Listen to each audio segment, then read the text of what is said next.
The first question I'm going to ask, we got John Alvin Clark here, we got John Lucky Doo, Al Areola, Dewey Christopher, and Lou Heron, Mr. Heaven Sent, over there.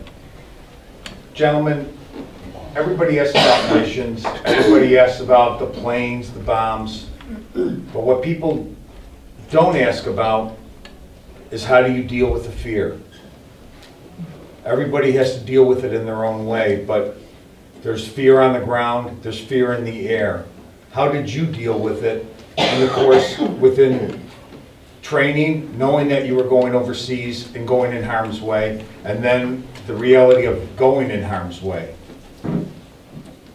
And I'll open it up, whoever wants to take that question. I'll want to get different perspectives. John Alvin Clark, Lucky. Anyone who says there was no fear is a liar. However, there are different kinds of fear. There's the kind of fear that panics you. And that is always avoided by good training, good leadership, good equipment, and confidence in all three of those. It doesn't mean there is no fear, but you can manage the fear and act much better than you would otherwise if panic took over.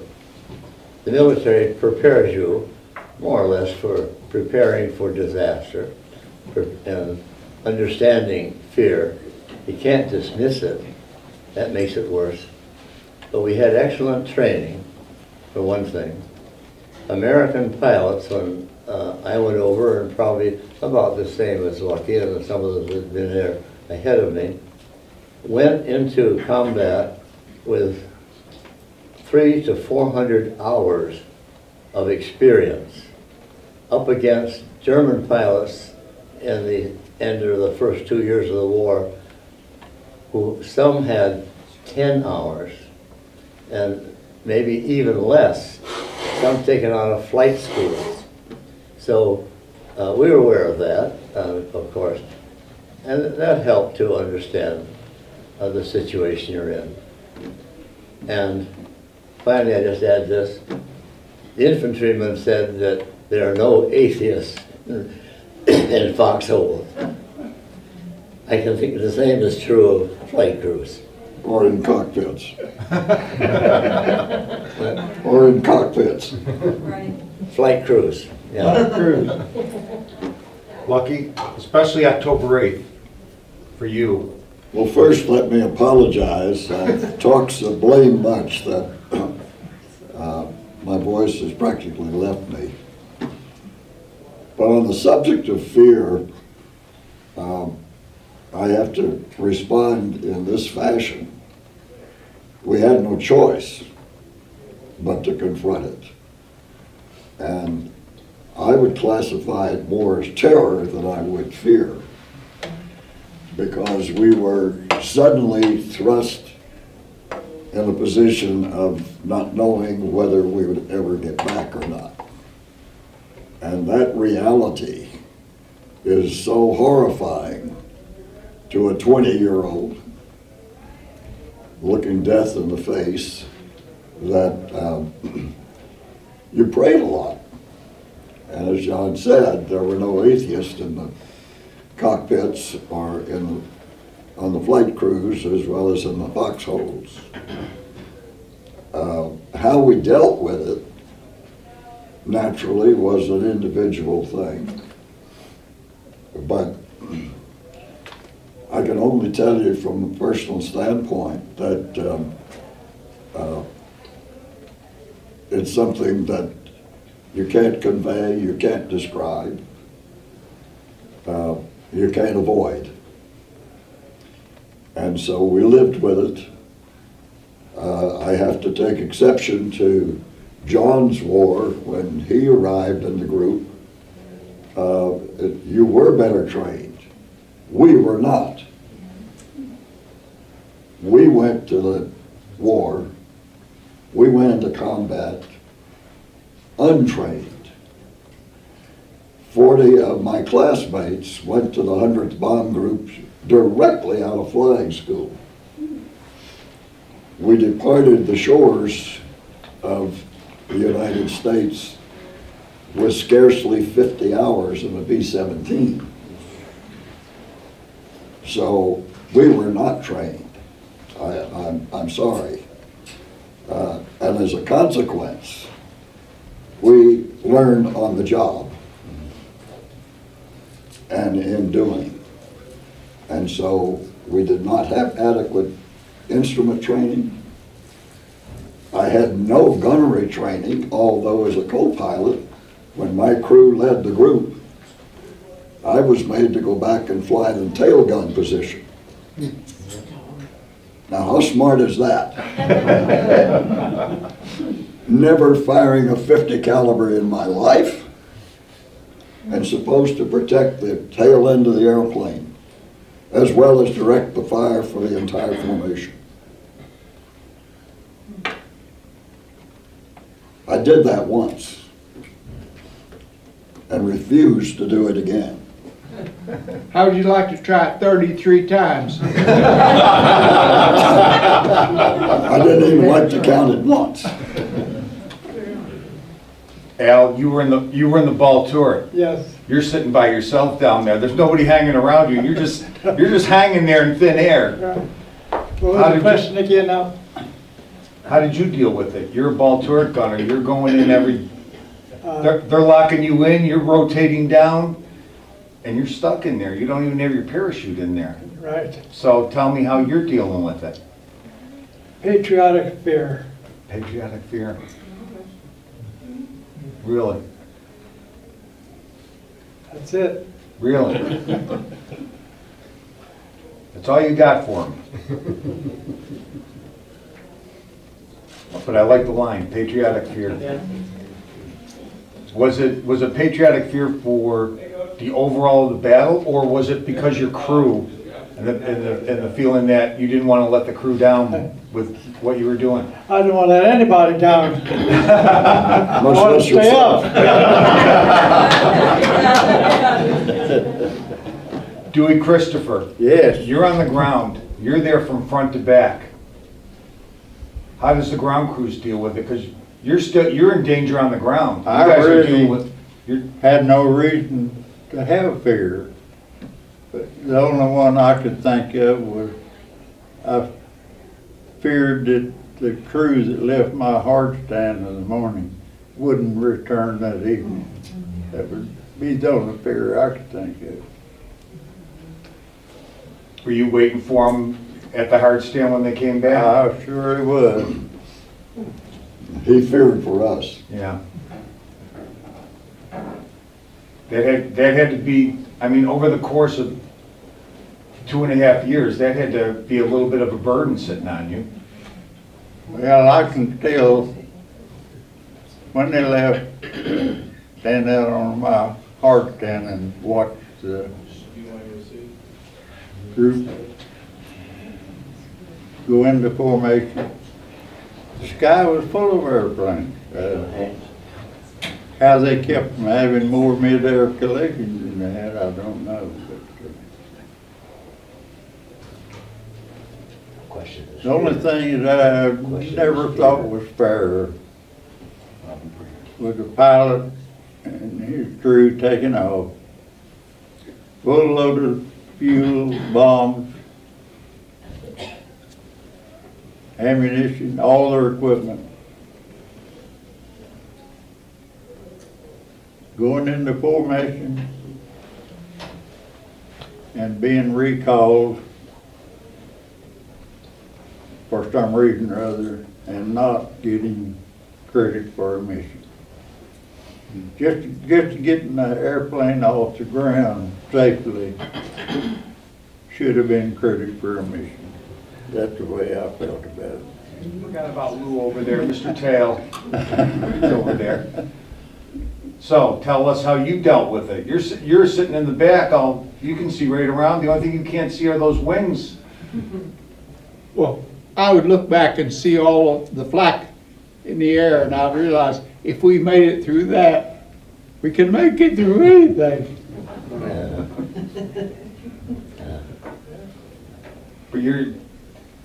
was there a time on any of those missions where you felt you weren't gonna come back, and that fear was, you couldn't look across from you and see another waist gunner sitting there, or the radio man? You're like the ball turret, you're sitting there wide open. Just seeing other planes go down.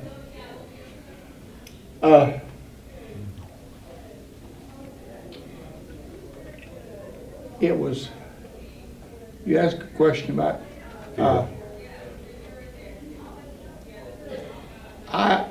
when our crew got together at Dyersburg, Tennessee for crew training, Pilot had us line up and had the 4 gunners, and he says, all right, fellas, he says, now, one of you has got to be in the tail, one's got to be in the ball turret, and 2 waist gunners. He says, what do you want? I said, I'll take the tail. They all sighed with relief.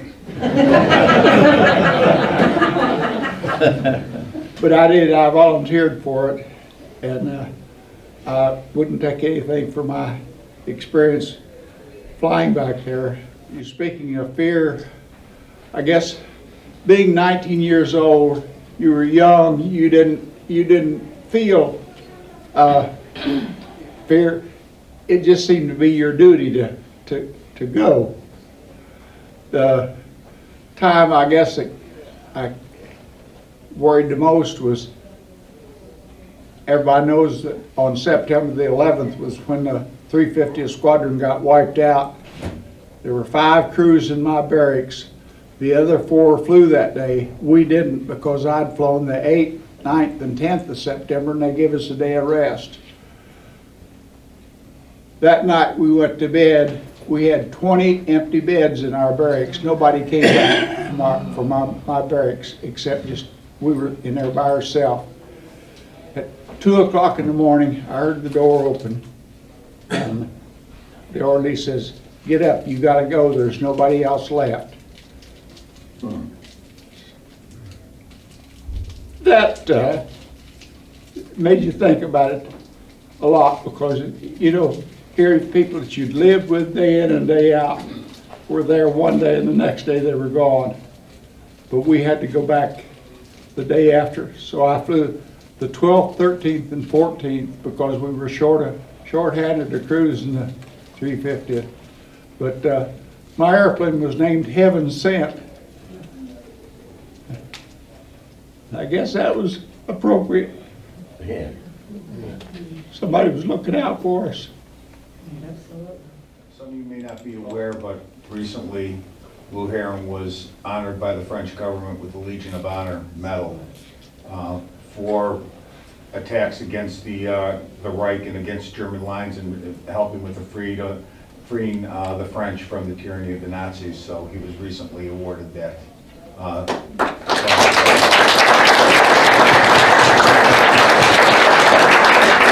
The 8th Air Force Journal occasionally puts out a list of the honorees of the Legion of Honor. There have been a total of 256 is all in the entire 8th Air Force. And how many airmen? There were what, 30,000 airmen passed through the 8th Air Force during the war. So we're kind of few and far between. How many up there have gotten it? What? Look at Where, yeah. there's 3 of them right there, and you. Oh, you were, so got three out.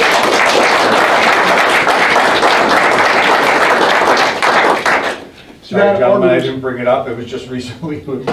That order was founded by Napoleon, so it's been around a long time. Did you know Napoleon? When he was a tadpole. Hank Cervantes. Fear. The question is fear. How did you deal with it as a co-pilot? And you actually had a harrowing experience over the target of Buchan on April, I believe, 7th, 1945. They were rammed by a ME-109, the plane. How did you guys deal with it? You had to know you'd been hit.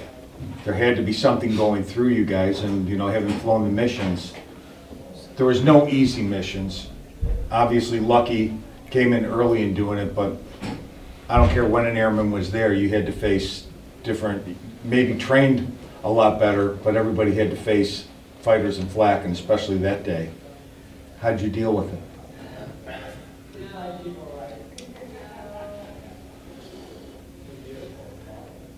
Each one of these individuals sitting up here have undergone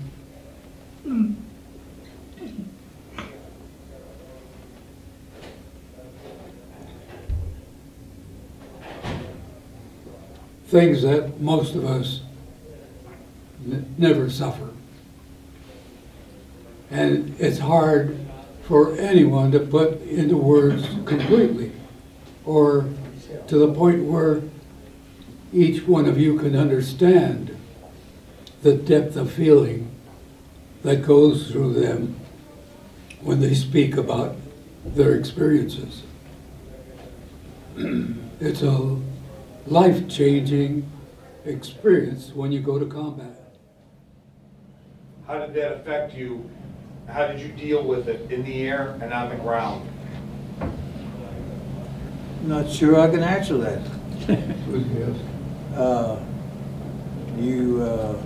I think we're trained to the point that when you got in the plane, your past training took over, and you were busy then doing your job and taking care of things, and fear is before you get on the plane, and then after you get on the plane, you're actively busy and going on and doing what you have to do. Now you may run into an episode upstairs that will startle the heck out of you, but while you're flying, I don't recall that fear was a big factor with me personally. Tell me your funniest story. You know, everybody asks you about your missions, asks you about, you know, how'd you deal with this? Tell us your worst mission. But each one of you, as bad as it got out there, as horrific of the sights that these gentlemen had to see in the air, there's still moments when you had to laugh and you had to go out and, you know, enjoy life. You were young men, 18, 19 years old, and going in there. And tell us your funniest story that happened to you at Thorpe Abbotts or during your time. And I'm going to start with Dewey Christopher, because he's got a story for us. Yes, you do. You know the story. I could start telling you stories and it'd take me all night. Well, tell us about the story of Frank Falesh. Well, I saw every bit of that because it was right next to me. We were doing a heavy check on my airplane. Frank's airplane hanging fence was on pad 7, I'm 6, so we're right together. And he drives up in a Jeep with he and Pinky Flack with 2 Red Cross girls. And they get out and start walking around the airplane. He's pointing out things, you know. And a little bit they went up in the airplane. The airplane was grounded. It had 2 bad prop covers on it. And the crew was in London. There wasn't anybody there. So I hear engine turning. They start an engine. And I thought he was just showing the girls how to start engine. And then they got that generator on the line and cranked up the others free. And I couldn't believe it when they taxed it out. But in a little bit, I heard all 4 engines go to takeoff power, and here they come. Well, Frank was a good pilot, but he took chances all the time. He said the reason he lost control of the airplane, the tail wheel wasn't locked. Well, it wasn't. He sure the tail wheel pin when he taxied out, because we always locked the tail to keep the pins from moving around. So he was right there. He didn't have a lock on his tail wheel. But when he lost control, it come across the taxiway and it was headed right for my tent. We were moving.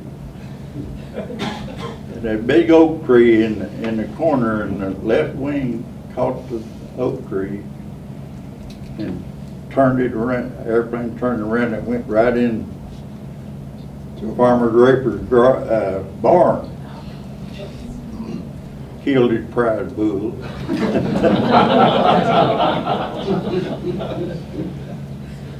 All four of them got out of the airplane. It burned. Caught fire. They finally put the fire out. But Carlson had made our engineering officer, Bill Carlson, had made an agreement with Billy Draper to use his barn for us to store parts in.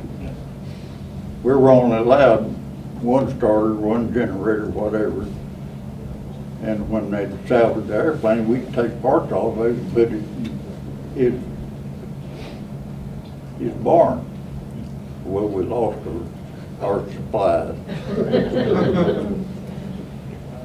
But that was the story of the Frank Vallis. You left one part of it out though. What happened when he came over the tent? What else did he go over? There was a little Johnny out in front of everybody, and there was a armament man inside, and when they come across the taxiway, the wing caught that and turned it over. I'd give anything in the world for a camera, because this guy was running trying to get his pants up.